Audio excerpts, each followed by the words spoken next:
And Megan, I mean, we know that you're an R32 enthusiast. We can see your car parked out there. You and I both had our R32s on the track. How fun was that? There was something phenomenal about having multiple generations of GTI, Golf R, R32, and being out at Summit Point and driving these cars, getting to experience them for the first time. That's just something that will go down in the history books for me personally.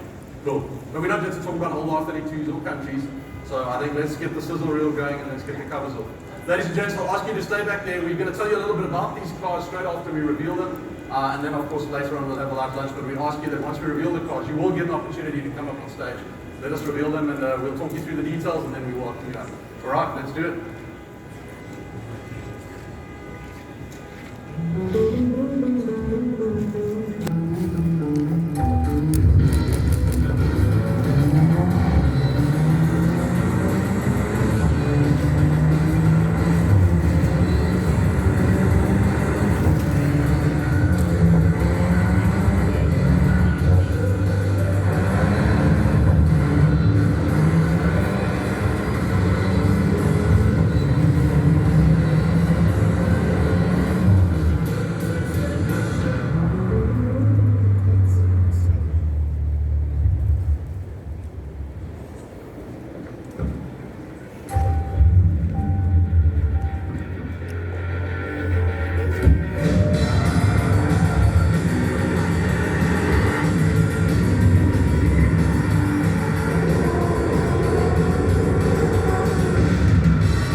So there you have it. I think,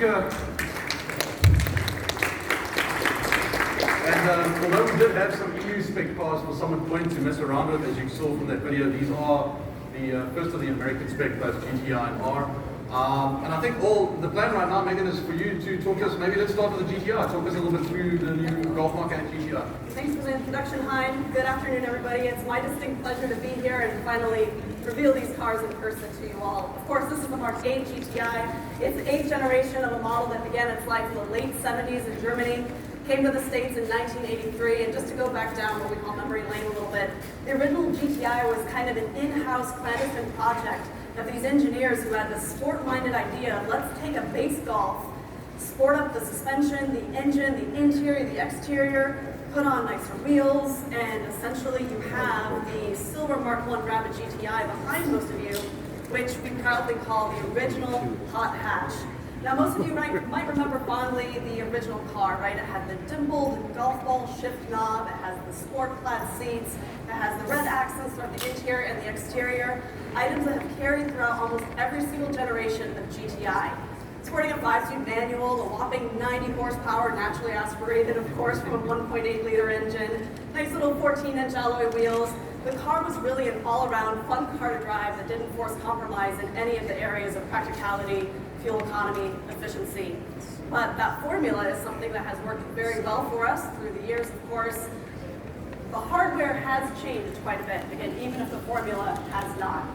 So at its heart, the Mark 8 GTI is still very much a classic GTI. We've got honeycomb trim, interior and exterior, red accents throughout the vehicle on the inside and out, golf ball manual shift knob, of course, and then sport clad seats, which as well, they're heated. As far as this GTI, it's really unlike any other that we've seen before. It's a whole new world of driving, technology, and conveniences.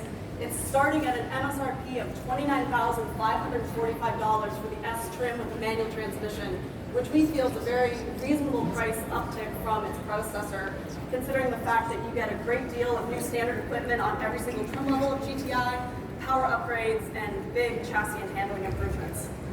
Sporting the 4th generation of the EA888 2-liter turbo direct injected motor, 241 horsepower, 273 pound-feet of torque, made it to a 7-speed TSG, or, of course, a 6-speed manual transmission.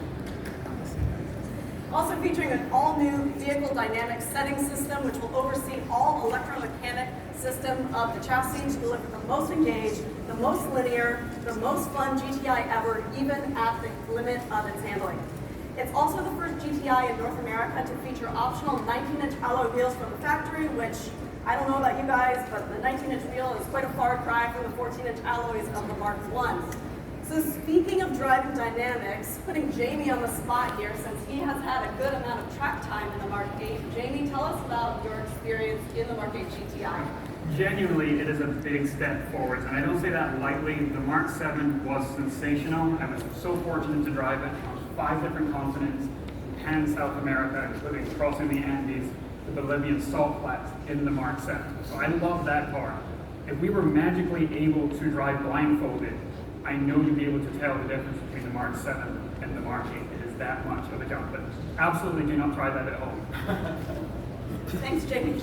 So while the chassis, the driving dynamics, handling, and power output have all increased, the interior is also more technologically advanced than ever as well. So starting at the heart of the vehicle for the driver, you've got the new standard Volkswagen Digital Cockpit Pro, which features multiple different modes of display, an available heads-up display, 30-color ambient lighting on the interior. Also available are 8 to 10-inch MIB3 infotainment displays, a whole new frontier of haptic and touch feedback controls on the interior as well. And then, of course, bringing back that GTI heritage on the interior, you have the racier touches, right? Like the perforated leather steering wheel that is heatable, leather trimmed, of course, and front seats with integrated head restraints, which we feel is a pretty cool sporty touch as well. Other standard features include LED headlights and taillights, LED fog lights in an X-shaped pattern, and the IQ Drive suite of driver assistance features. Now available, we have an all-new Harman Kardon premium audio system, a sunroof, our DCC adaptive damping system, ventilated front seats, and even heated rear seats.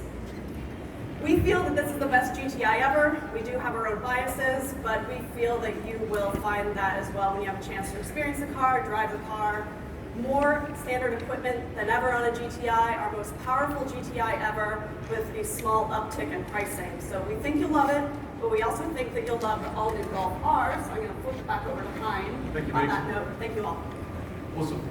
All right, so I think before we go to the new Golf R, let's maybe take it back in time a little bit again and go back to, I think it was in 2003, when Volkswagen R really had this bright idea of making a very unique hot hatch. And what they ended up doing was cramming a 3.2-liter VR6 engine, listen to a closely ratioed 6-speed manual transmission. They added a full motion all-wheel drive system, bolstered sport seats, 18-inch multi-spoke wheels, and a really cool signature exhaust note. And I'm talking, of course, of no other than the R32.